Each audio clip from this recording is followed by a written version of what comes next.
Hi, JoAnne. Hey, Melissa, great to see you. Great to see you too. Thanks for joining us today. It's been too long. It's been way too long, but I'm really excited to talk with you about your photos.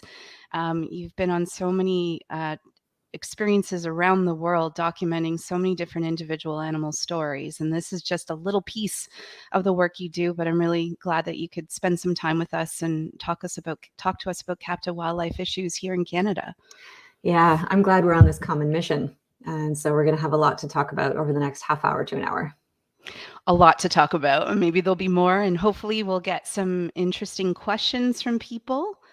I think we are live right now, and I'm going to just start. I'll kick things off with an introduction to you, JoAnne. So, for everyone listening, thanks for joining us today for Captive Wildlife in Focus. This is a live event brought to you by World Animal Protection and We Animals with JoAnne McArthur. So, JoAnne probably needs no introduction for our followers who see your photos everywhere. JoAnne McArthur is an award-winning photojournalist, a sought-after speaker, and the founder of We Animals Media. She has been documenting the plight of animals on all 7 continents for almost 2 decades. She is the author of 3 books, We Animals, Captive, and Hidden Animals in the Anthropocene, and was the subject of Canadian filmmaker Liz Marshall's acclaimed documentary, The Ghosts in Our Machine. JoAnne is based in Toronto, but travels many months each year to document and share the stories of animals worldwide. Thanks so much for joining us today, JoAnne. A pleasure. Thanks, Melissa. So I thought I'd start things off before we turn it to you, JoAnne, to walk us through some of your photos and talk to us about what you do. Thought I'd kick it off with a brief synopsis of the history of advocacy for captive wildlife here in Canada. So if we could turn to the next slide here. So just for our audience's benefit, this is just a snapshot. There's been so much work done. There's a long history of advocacy for captive wildlife here in our country. ZooCheck, for instance, was founded in 1985 with that focus. In addition to their incredible work and many individuals and grassroots organizations that have worked tirelessly to end the suffering of animals in zoos, circuses, and other captive situations, we've been working on this issue since 1995. We've collaborated with ZooCheck on many investigative reports focused on ending roadside zoos through provincial regulations. Provincial zoo licensing issues tend to be a provincial matter, so that's why we focus there.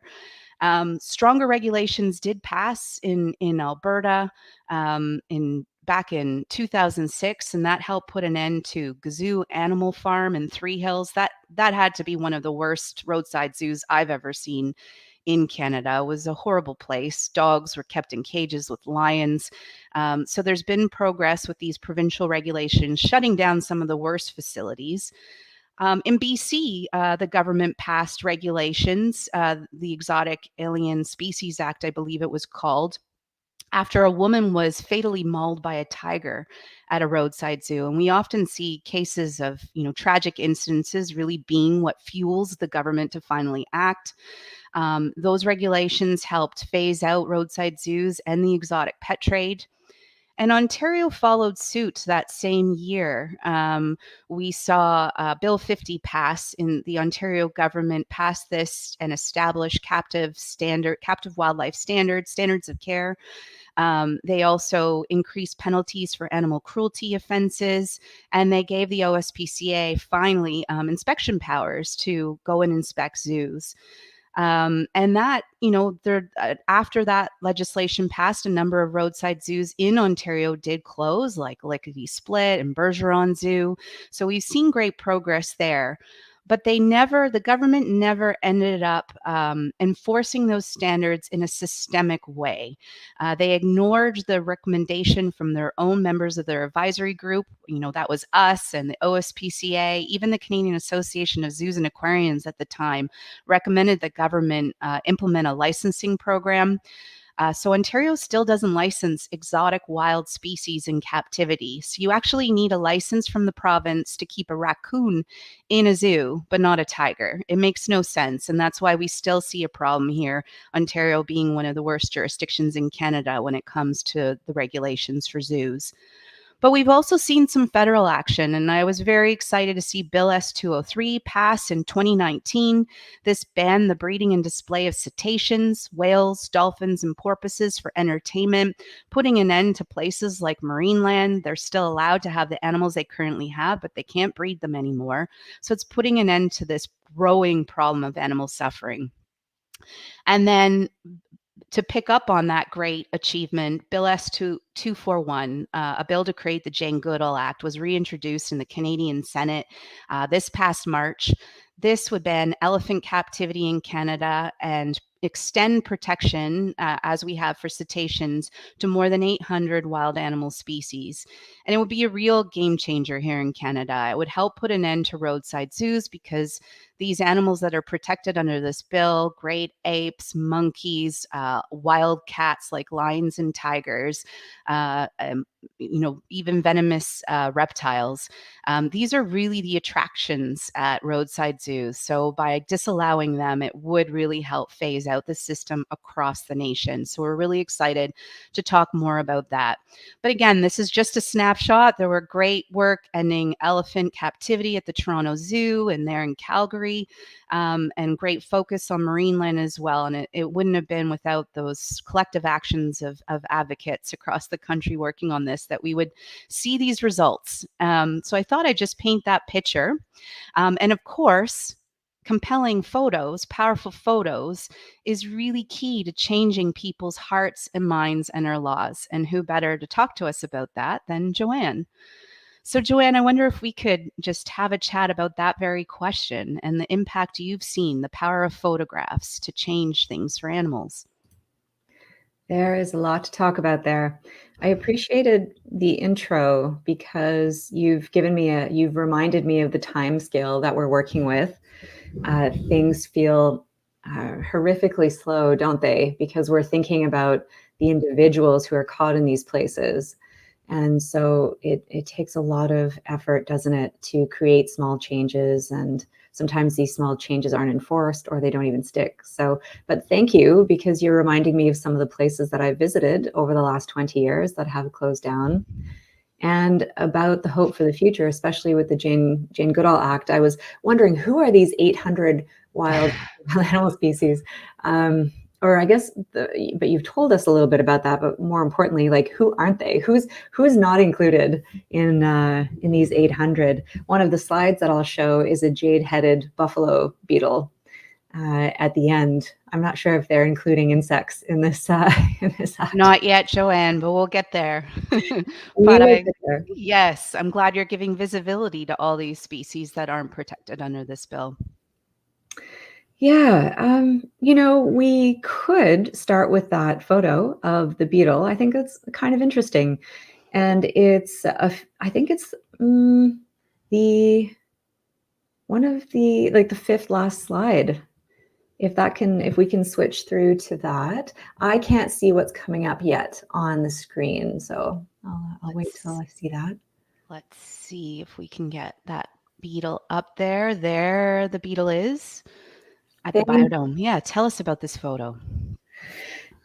I actually led my first book, We Animals, with this photo. I guess I wanted to surprise people a little bit and start with the kind of animal that we care a lot less about. And so this is a jade-headed buffalo beetle, and it's on display. There I go saying it. They are on display at the biodome, and this insect lives alone in that terrarium. And maybe who cares, right? Just an insect. But I stayed and I watched that animal for quite some time, and I watched them trace the same path in the terrarium over and over, and then climb up onto the stick and lean against the glass. And the animal is looking out and then goes back down the stick. And this is their life. And this is the life of many animals in captivity. We don't stick around at zoos and aquaria when we go to visit. We might spend 30 seconds per exhibit. Certainly the insects aren't getting looked at. And so what is this for? Like, who's really gaining? What education is really happening here? So That's why I take pictures, because I want these pictures to lead to questions. I want images to lead to our critical thinking. And I will also say lastly about this picture is that some pictures really speak for themselves. You see what I'm trying to express about what the animal might be experiencing, but not so much this image. You might get a sense because the animal is pressed up against the glass looking out. But where the journalism comes into photojournalism is that you do research and you study animal behavior. You learn about how these animals would operate in the wild, and then that information illuminates the images. I mean, sometimes in a really horrific way. For example, other beetles, like dung beetles, chart their path by the Milky Way. So that Wow. that is how they're moving around in the world. They actually chart their path by the Milky Way. Fascinating. It is so fascinating. And when I see this image here, I can't help but think, like, has anything changed in our collection or look at the way people look at insects from Charles Darwin's time? Like, this to me is like the same kind of human behavior with insects, that they're there to collect and study. And even that juxtaposition with the text there, it's just like a labeled specimen. Great point. Yeah. Well, now Should we see what the next photo is? let's do that. We could actually Yeah. go back to the first slide, which is the black and white image of the polar bear in the zoo. Mm. So to go from insects to one of the top, keystone species, very interesting. So what are you seeing here? What do you remember from this photo? I'm going to shout out this book, though. There was this photo inspired this book. It's called The Polar Bear in the Zoo. It's written by Martin Rowe, and he writes about how we look at animals, how we look at them and how we fail to see. And it's a history of images of animals. And so it's a really, really cool read if anyone's wanting to read more about art and captivity and animals. And as to this image, I'm going to read the very short paragraph that I included in the We Animals book on Kunik, who you see here in this picture. The context was that I took this picture in 2005. I stayed in the viewing area along with many people, just like these kids you see in front of me. And, I'm just going to read the text and we'll go from there. Sure. Thank you. Kunik, who you see here, came to the Toronto Zoo from the Northwest Territories as an orphaned cub. He was 25 years old when I took this photograph, so he'd been there a long time. And also of note here is that he knew the wild. A year later, a mosquito bit him on the nose. Kunik contracted encephalitis, became paralyzed, and died. Kunik, whose name is derived from the Inuit word Eskimo kiss, left a female partner, Bizitek, who spent almost her entire life at the Toronto Zoo as well. A couple of years later, Bizitek was moved to the Cochrane Polar Bear Habitat and Heritage Village in Northern Ontario, where she died in 2010. However, the first winter Bizitek arrived in Cochrane, she built a den for the first time in 27 years. Yeah. It's so sad. And how interesting that, Kunik died of a disease that he would not have contracted in his natural habitat up north. Yeah. And nothing is natural about. I have to say, what got me from this picture was also the kids looking in. And I just wonder, how do you feel when you see people staring at an animal behind a fence or a glass wall? Like, do you say anything? Do you get frustrated if they're not getting it? Like, if they're not seeing what you see?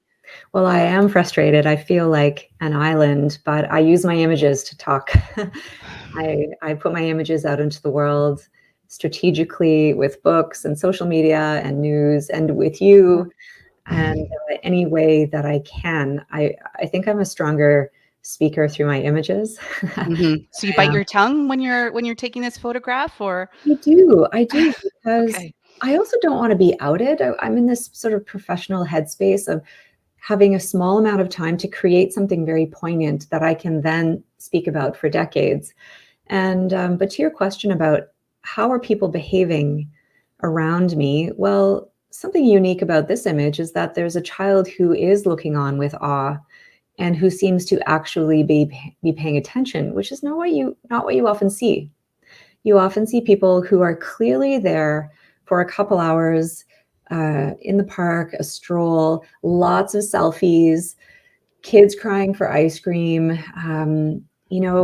We're putting individuals' lives on display, these very long lives, bored, isolated lives, so that we can be entertained for what is really a few minutes. And so when I do speak with people about captivity and Kunik and all these animals I met, I ask questions like, why do we feel that we have the right to take away their lives essentially for our brief entertainment? We can learn through books and films, BBC, Planet Earth, IMAX. Like, there are fabulous ways of getting up and close to animals without putting them in captivity. And there's a little boy on the left, and he's kind of a metaphor for how we really do treat them. We just don't look at them when they're right in front of us.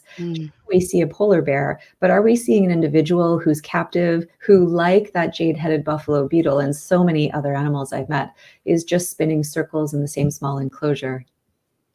It's such a powerful image, and I'm glad you pointed out the different boys' behavior. There's so much to look into this with, and absolutely, what is a child to learn if the polar bear couldn't even create a den? What are they learning about their natural behavior? It's a very distorted image of their reality.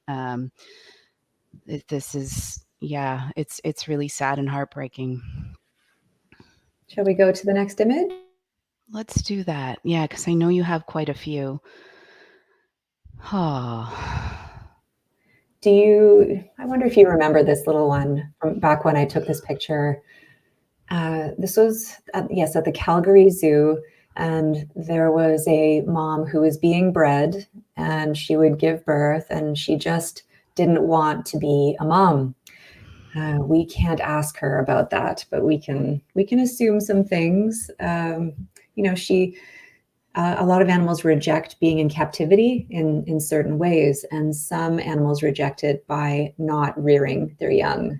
And so she was inseminated, and she gave birth several times. And this was the latest baby elephant who was being neglected by her. I spent several hours watching. It was very sad. They'd bring the mom in, and they had trained her to pose, to put her leg up so that the baby could breastfeed. And she just didn't care. She was doing what she was told to do. It was like an act. It was almost like a circus act. So she would adjust the posture of her legs so that the baby could nurse. And it just really went poorly. And then the baby would go back to being alone in this room. And the baby did eventually die. I may be wrong, but I think this was the third death. It's so, like, just the whole image is so sad. That looks like a very sad elephant. You see the concrete floor. There's no complexity to the space, but just knowing the story of being rejected by the mother. We know captivity creates stress, that animals will, reject their children because of that stress. But also, I just imagine that many people don't realize these animals are being bred for zoo display. They're not being bred to be released into the wild. And if even if the mother doesn't reject the animal out of stress of captivity, they might be separated and sold into the commercial trade for display at another zoo. And I think that's something that just there hasn't been enough of that understanding from the Canadian public yet. There's still a belief that zoos are there to release these animals into the wild and support conservation measures. I wonder if we sometimes just assume or believe that because captivity is so clearly bad to us when we look at it, that we want to assume the best of zoos and therefore of ourselves. And we are participating in it. So, it must be good. It could be that, absolutely. And also, I think the zoo industry does a good job of promoting their conservation work. And so, you see someone in a safari uniform, and you think they're doing good work out there in the wilderness as well. And I know you have an image coming up of that. I'm not sure. Should we go to the next one? Yeah, and I will say that there can be good conservation efforts at zoos, and that's my hope for the future of zoos, that these become places of compassionate conservation and wildlife rehabilitation center, and not places where we're keeping animals so far from home, like this elephant, their natural home. I mean, Oh, that's right. And that just brings to mind, like, what do these elephants do in the wintertime? We thankfully, Calgary Zoo has now retired their elephants to a warm climate facility, and Toronto Zoo as well.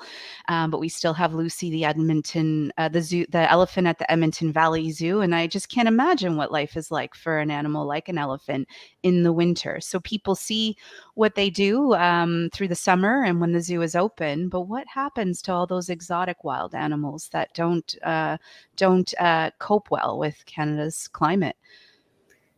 yes, and we'll talk more about that with Lucy, absolutely. Not to mention that she's living alone, whereas elephants live in matrilineal lions and so on. But we will get there. And I wanted to also include a reptile. Reptiles and amphibians are also important, just like the jade-headed buffalo beetle and other insects. So here we are at Reptilia in Ontario, and their website advertised at the time that you can get really hands-on with the animals. Big red flag for me there, that the animals are, their best interests are not at the fore. And certainly they aren't, because here you see, in order for inexperienced animal handlers like a young child, to be up there on stage, getting to touch and handle the animals, well, the animals have to be, as you see here, have their face taped up. For example, you often see this with alligators and crocodiles, that their faces are taped up. We also know that to interact with animals, sometimes at circuses, animals are sedated. Yeah, this image has a lot of innocence in it, and then sort of this, you've got this little child, and she's holding onto her dress. You can't read from here what the stamp says on her hand. It's the entry stamp, but it says, kind of ironically, "Save the rainforests." And By plucking the species out. she's a little shy about touching the animal. And then you have this person, and just as you mentioned, these safari outfits, which at zoos and aquaria sort of symbolize, like, oh, here's a conservationist. They know what they're doing. They're in charge here. But then you have these classic symbols of captivity and dominance, which are these keys. And there are always keys around at zoos and aquaria. Animals often know what these are for. Chimpanzees, great apes, you have to be careful. They're always trying to grab at these keys. You know exactly what they're for. So I think there's a lot going on in this image. I'm glad you picked this photo to show us, because I think it's so important. We've definitely seen, thankfully, we've seen a decline in the use of tigers for selfies and the bigger animals in human interactions. But we've seen a dramatic rise in the use of reptiles and other smaller animals in these traveling mobile zoos that still go to community center and classrooms. And of course, to protect the staff and the child, the snout needs to be taped down. But imagine the stress of that animal. And what is the child learning when by seeing an animal in this way? And that contrast with, the safari outfit. I think of, the conservation officers that are out patrolling our protected areas in provincial parks, that are educating people to stay away from wildlife, to keep a respectful distance, to not feed them. This is counterproductive in terms of the message it presents. I don't see how it can help promote the conservation of the species in the wild, whether it's in the rainforest or somewhere else. It's a very interesting photo. I cannot add to that. That was fantastic. Well, let's see what else you have for us, because I think there's so much great, stuff here. Oh, Well, now we have Lucy at the Edmonton Zoo, who has been there since 1977. You know more about her than I do. I'm unaware if she had many friends to spend time with, elephant friends, but we do know that she's been alone an awfully long time. I've seen her caretakers interact with her, and there's a lot of love and attention, but it doesn't change the fact that this is where she lives. doesn't change the fact that this is so incredibly far removed from her home, and the things that we call enrichment don't come anywhere close to their experiences in the wild. Like, for example, that plastic that you see hanging above her head, that's something for her to reach for and play with. I mean, yes. But anyway, how about you fill us in on what's going on with Lucy these days? Oh, this is just awful. This is heartbreaking. I guess she's getting medical treatment, I see from the caption, and it's no wonder given the hard surfaces that she's kept on, the cold climate she's kept in.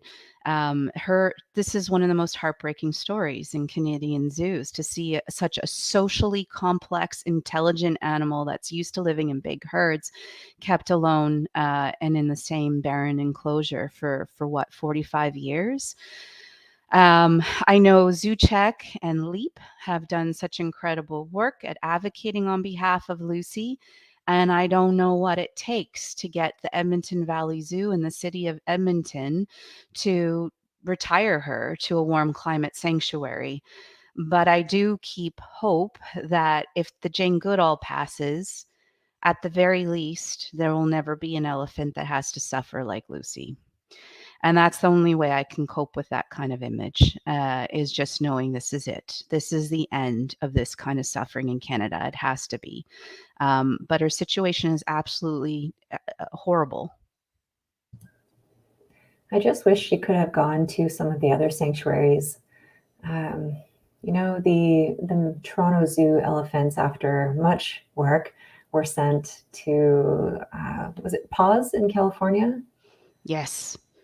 Yeah. Yes. And I think, this is where it really, when I've ever seen transformational change, it really happens when the target of our actions have been empowered to be the champions for the animals.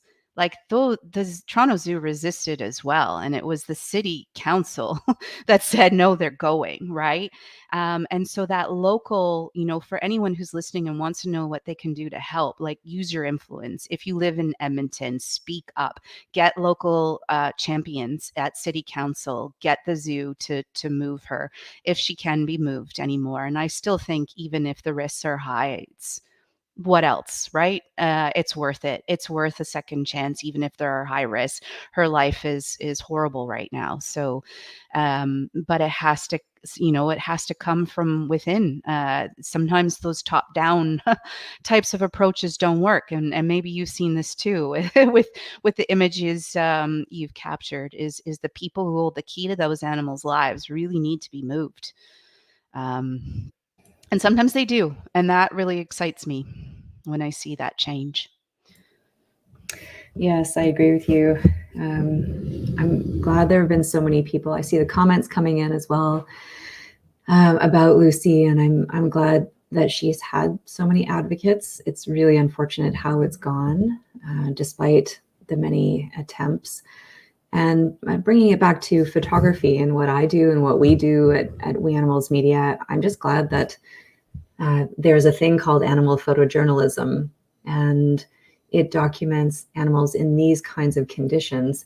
Animal photography has typically always been wildlife, companion animals, and that kind of thing. When people hear that I'm an animal photographer, they're like, oh, wildlife, African savannas, and it's in 2 decades of explanations that no, it's the animals as we keep them, as they need to be seen. We've seen a lot of images of elephants in the wild, and those have their place and they are inspiring, but we really need to see the reality of how we are treating them. It's so important. It's so critical that people see this and that spend time with the photo. As you said, many people are going past the zoo display and they're there for a few seconds and they're on to the snack shop or the amusement park. So having time to really look at the photo and see what's there, how little is there, is really part of that educational journey. I guess we'll go to the next slide.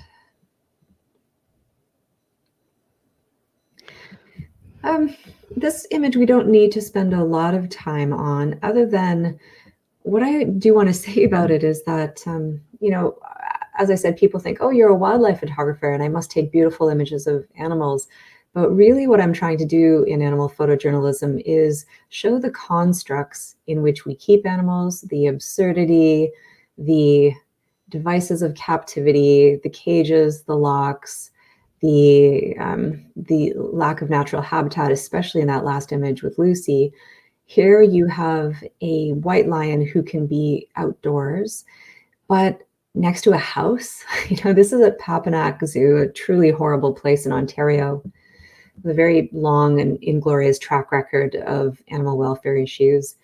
And this is what this animal can do. This animal can sleep on display practically in someone's backyard. And yeah, I think it's one of those images that sort of speaks for itself, unlike some of the others. Yeah. I'll just add, you don't need a license, a reason, any qualifications to keep wild animals in a zoo in Ontario. And this picture just shows just that. So yep, here we go. Oh, this is sad. This was unbelievable. So when I was working with Zoo Check Canada across the country, they asked me to stop at this place where they keep animals to be used in commercials and in entertainment. And so they have this extremely habituated lone polar bear who lives, again, it's the same picture as the last one. You see the fencing, you see crappy fencing and a crappy electric fence that's not really going to keep in an animal if they want to get out.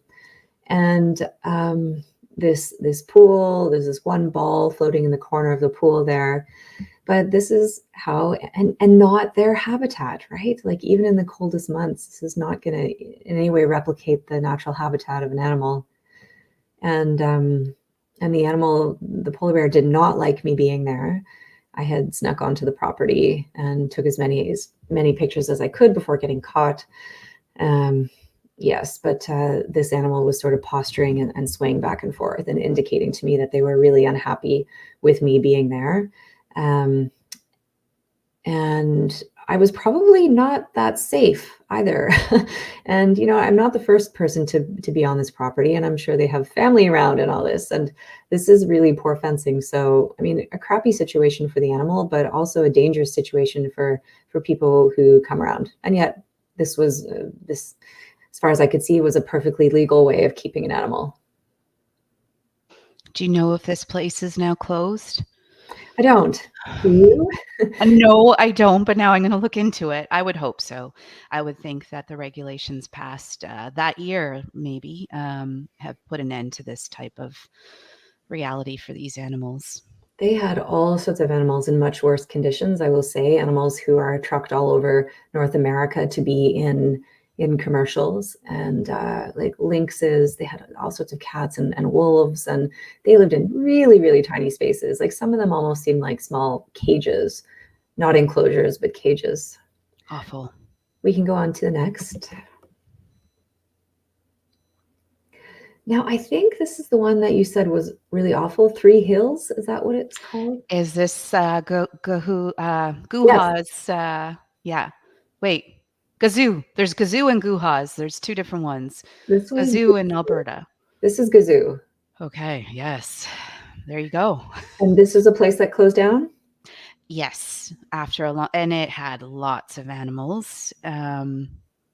What do you want to tell us about this? It had lots of animals. I remember the basset hounds all over the property, walking around with like a chicken hanging out of their mouth. They had a lot of animals, including farm animals. And when an animal died, they would just throw it into an enclosure, a carnivore's enclosure, or give it to the dogs. And the place was filthy. And the animals had no privacy, which is why I include this image. Now, you see an absolute lack of space for a wide-ranging animal, but no privacy. And well, I mean, every animal needs that. And so here they are. The farthest they can get is in this tiny, like, little housing. Well, they still can't escape our gaze, and I don't know what that's like. I imagine it's not great, and all they can do is go in circles. And terrible. But we see this all across Canada in the roadside zoos. Very typical image of a roadside zoo where all they have is a food and water dish, and it might be dirty, and a shelter box to sleep in, but no privacy, no natural features and furnishings. And this is their existence, like every hour, every day, for the duration of their lives. It's really hard to sit with that. It is. I'm glad to hear. So it has closed down. Yes, now you're making me question it, but yes. When you've worked in this area for a long time, you never get complacent where you think it's done. Yeah. Even when legislation is passed, like, is it enforced? And when it's not passed, even if something voluntarily closes down, unless there's legislation to prevent it from coming back up, um, yeah. That's right. Oh, it's depressing.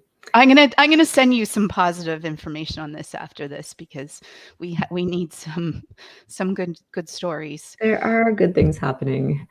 Okay, we'll move along to the next slide. Mm. This was shot by one of our, I'm sorry, it's credited to me. It's in fact credited to someone who was photographing anonymously for We Animals Media. So I'm shouting her out without using her name. And she was in this camel was in a concrete enclosure when they were inside, which was a lot of the time. So this was a place that was inspected by the Montreal SPCA. There was a confiscation of a number of animals, but they have been able to reopen. I believe this is the SaintEdmond Wall Zoo in Quebec. Do you know it? Yes, I haven't been there, but yes, I remember that story. Just another example of this problem. The more zoos that can open up without criteria or any experience or a purpose or a reason, this just overburdens all the SPCAs that then have to go and find a new location for these animals. And then when does it ever end? Because if the zoo can open, so they were charged for some animals, but they still shown that they can care for the others. They may have sold it and the new owners have reopened it, but you can still go there. Anyone who wants to go and take pictures and update us at We Animals Media, you're welcome to do that. We're always interested. And something about this image as well, like it's clearly, a dark area. It's lit by a flash. It's a dark place that, again, the opposite of natural, but something that we don't see in all of the images that I shoot, which need filling in, is that I want people to see where the animal is, but how did the animal get there? Were they wild caught? Were they bred in captivity like that baby? Were they rejected by their mothers? Do they know what it's like to be away from their original wild homes, especially they do if they were wild caught? We look at this picture, but we don't know how the animal has been transported, from where, in what conditions, suffering what injuries or heat and cold. We don't know from this image if this animal has been torn away from friends and family. And we also don't know where they're going next. And in a few slides, we'll see from this very zoo how some of these animals end up.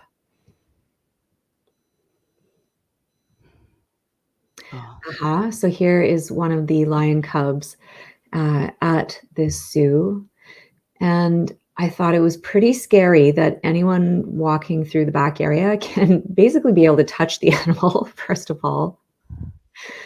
So a visitor can even put their hands in there, not just Not a visitor, but anyone who, like anyone else, has like this kind of easy access. So this image was shot with the inspectors, but the enclosures are, they're not even opening the door here. They're just sort of like moving the door, and yeah, not great. Very, very sad picture, I find, with this paw reaching through. Reaching is typically an act of wanting to get somewhere else. And I think the next image. So this is in one of their freezers. And I don't know how these animals died. Some of them are bloodied, but their bodies are thrown into this freezer with piles of other dead animals, and they are some of them are sold for and turned into taxidermy so that people can put their entire bodies or their heads on a wall. And it's just one more example of how we try to wring maximum profit out of these animals. Like even in death, we're going to make money off of these animals. Right. So tickets to take a photo with the tiger, tickets to go to the zoo, and then money made from their skins still. And thank you for reminding me about the photo ops, because that's why that little cub is there. The cubs are born, they're taken away from their mothers. The mothers don't see them again. They're in a different part of the zoo, and the cubs become habituated to being handled so that people can pay an extra $20 to take a photo or a selfie with these animals. And, you know, you see young animals all the time at zoos. It's often a draw to get more zoo visitors to come. Yes. But these zoos, I mean, you see the little resources they have by the way they've done their enclosures. They can't keep breeding these animals every year to draw people in and still have the place to look after them humanely and safely. And clearly they're not. But it just, you know, it calls into question what happens when they have too many animals. There are no breeding restrictions. So, yeah, that's, do we know what happened after that SPCA inspection? Was there any more answers to this photo? This is about as much as I know. Yeah. There's no data either in Canada, no federal registry or provincial registry of what animals are kept in the province, whether they're brought in through the borders if you don't need a CITES permit or a federal permit. Many animals, you don't need one. So we don't know how many animals are bred in captivity for zoos and other purposes, where they're coming from. And it's something that clearly, at the very least, we should know more about this to develop stronger science-based laws to prevent animal suffering, environmental issues, public safety as well. Thanks for that. I think we should have more of these conversations. The things we're saying are very complimentary, aren't they? They're, you know, like you can zone in on something that, you know, like really strong images here, and then we have a perhaps, you know, a big national lens on the problem where we can go with policy change. So yeah, I am really enjoying this chat. I'm looking at the time here and all the conversations. Do we have any more photos to go through, or should we go to questions now? I think that there are two more that we'll just simply look at. And this is one of those images that I think speaks for itself. An incredible amount of caging. You know, people, when they go to zoos, they're often looking for the larger, the charismatic animals and bypassing the insects and the birds. And so here we have this majestic bird, you know, unable to fly in its rightful home, which you see right above in that beautiful blue sky. And next and last image is at Marineland. And these bears don't hibernate because they're fed all year. So it's very unnatural. And they are given a diverse diet. However, tourists come and throw junk and chips and candy at them all day. Many of these bears are overweight, unhealthy, and this is how they're living. They're begging all day. And that is the last image. I'd love to hear what people are asking. More from you as well, Melissa. Oh, yeah. No, let's get some questions from our audience. I'm looking at the chat and I'll look. So we have one question here. Is wildlife entertainment really still an issue here in Canada? Well, I think your photos have shown, we've shown some progress, but there's still a long way to go. JoAnnes, what surprises you that, you know, what examples of wildlife entertainment are you still shocked to see here? Well, some people might classify wildlife entertainment as circuses. But for me, it's broader than that as well, because I consider animals on display in zoos as animals in entertainment. So we've seen today that there's a lot of that across country. And there are also, you know, rodeos are still legal, mobile petting zoos, and so on. So we're still seeing a lot of it I'd love to hear from you, Melissa, on this. Well, you mentioned circuses right off the bat, and I guess people do probably think when they think of wildlife entertainment as those circus style shows. And thankfully, that does seem to be on its way out in Canada. I remember when I grew up, the Shriners Circus was very popular. We don't see that anymore. We've seen circuses end in the US with the big names, Barn, something, remind me the names. Bailey? Yes, yes. Thank goodness it's erasing from our minds these names of these, industries. So that's good progress. But yes, wildlife entertainment is just taking different forms, like, the handling and the passing of the snakes and reptiles. And it wasn't too long ago that elephant rides and shows were happening at African Lion Safari. Again, it took a tragic incident to finally end that there. But until we pass legislation like the Jane Goodall bill, it could easily happen because this is a voluntary move by the industry. Another question here is, what advice do you have for talking to kids about why they can't go to the zoo anymore? Oh, well, I love talking with kids because kids are really tapped in and clued in to this already. So many of them are just very forthcoming about their concerns, and they haven't had their empathy for animals squashed out of them yet, which is proven to happen as we get older. And I love talking with kids about zoos. The greatest observation that one kid said to me when I was giving a presentation, I think it was a grade 4 class, and he just couldn't wait to make this statement, which was, I think the worst thing is that the animals who are native to the area, it's the worst for them because they must feel so insulted. That whole zoo could burn down and they could just run free and they would be fine. So it must be especially bad for them. I thought, wow, that's so insightful. And I don't feel like I'm teaching kids anything new when I talk about captivity. I think that, and my personal experience as well, when I went to zoos as a kid, which we did quite often because I loved animals, it was conflicting for me because I also felt very sad. And I think a lot of us feel that way. So we need to be able to address that. I think we need to speak openly and honestly about how we feel about animals in captivity. And also, the question was about, like, what do we tell the kids that they can't go to the zoo anymore? But it can be empowering to not go to the zoo anymore. It's making a statement on something important. And you can also turn your support to sanctuaries. Within 2 hours of me, there are, I think, 6 or 7 or 8 amazing sanctuaries, from the donkey sanctuaries to farmed animal sanctuaries, places where you can see animals who've been rescued. These are places where the autonomy of the animals really put front and center, as opposed to zoos where our experiences put front and center. Absolutely. Oh, I couldn't agree more, JoAnne. Another question here is, what has been your proudest moment or biggest success? What a nice question, and maybe I should spend more time thinking about that. I would say that helping build animal photojournalism is something I'm very proud of. And I used to just run around, like, the first 10, 15 years of my career was me with a camera running around photographing everything that I cared about, which was an awful lot. But the work was ending up on a hard drive. I'd go on to the next shoot, and I wasn't being strategic enough about the work that I was doing. So now we have We Animals Media, a photo agency.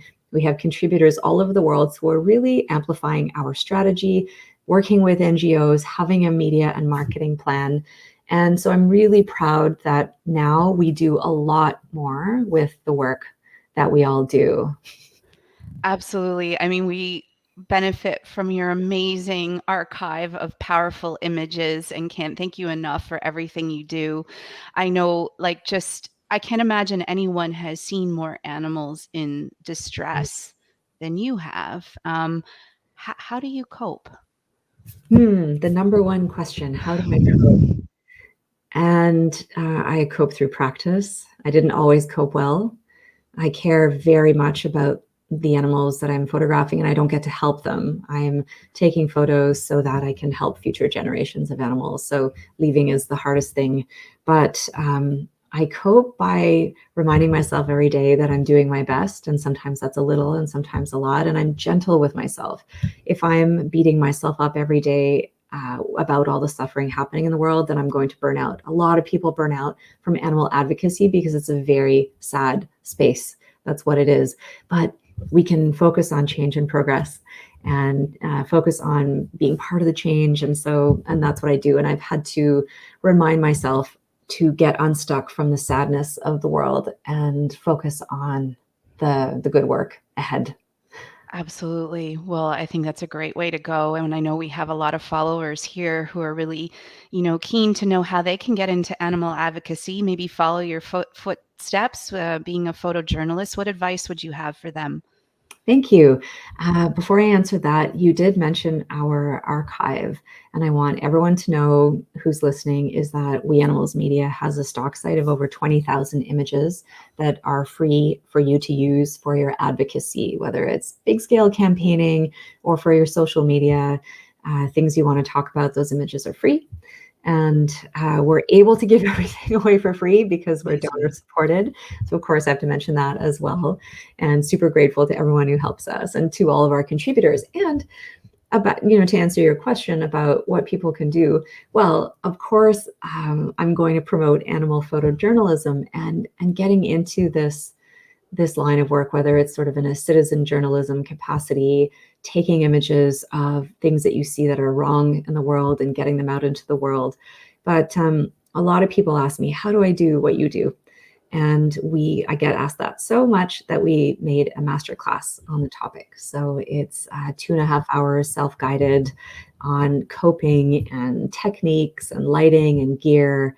And it's on the We Animals Media site. So that's definitely one way to get involved. But we can all do something in all of the choices we make every day, all of the purchases we make every day. We can choose to make kinder decisions. We can choose to go to a sanctuary. We can choose to not buy that piece of animal in the freezer. We can do all sorts of things. So that's the exciting thing about our movement right now, the animal advocacy movement.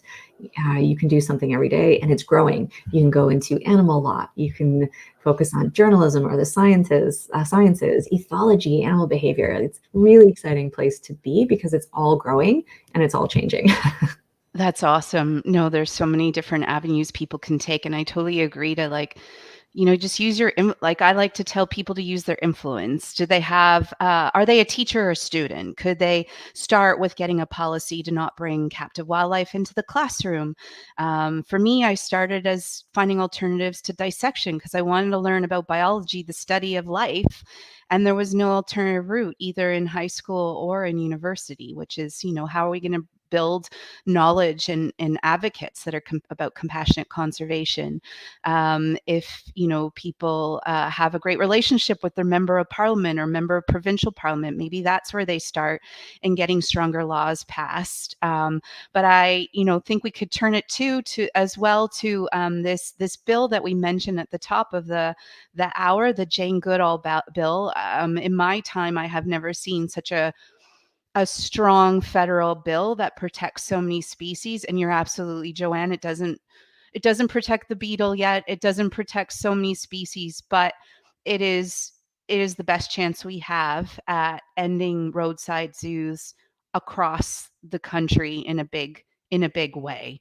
And it's just one community at a time if we're not going to try to pursue the top federal legislation. So this is a bill that actually has a chance of passing. It's before the Senate right now. They're going to vote on it very soon. Senator Marty Klein worked with actually some zoos and the Jane Goodall Institute and a number of animal protection groups to introduce this bill, and it has a chance of passing Parliament, but only if we have everyone here listening help by sending letters, signing petitions. We'll turn it over to, here we go. There's the link there to sign the petition and stay part of the updates on this bill. We need, the petition will be handed to the senators, but also there'll be more actions needed to keep moving this bill through Parliament to finally pass because they have a number of competing priorities. So we need to keep the pressure up.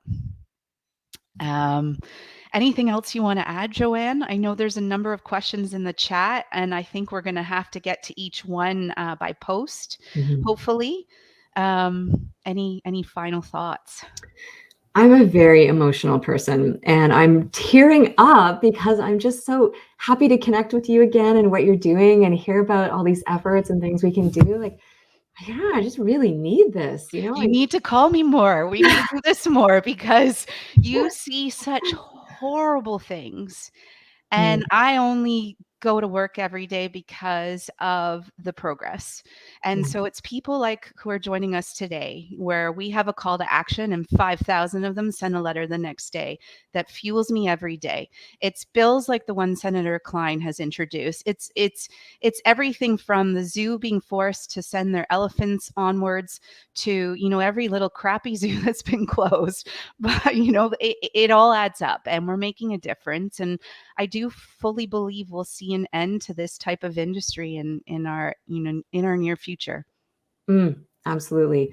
And others as well. We can talk about puppy mills next time. Next And session. we I can know there's we so can talk many. about fur farming. There's so much.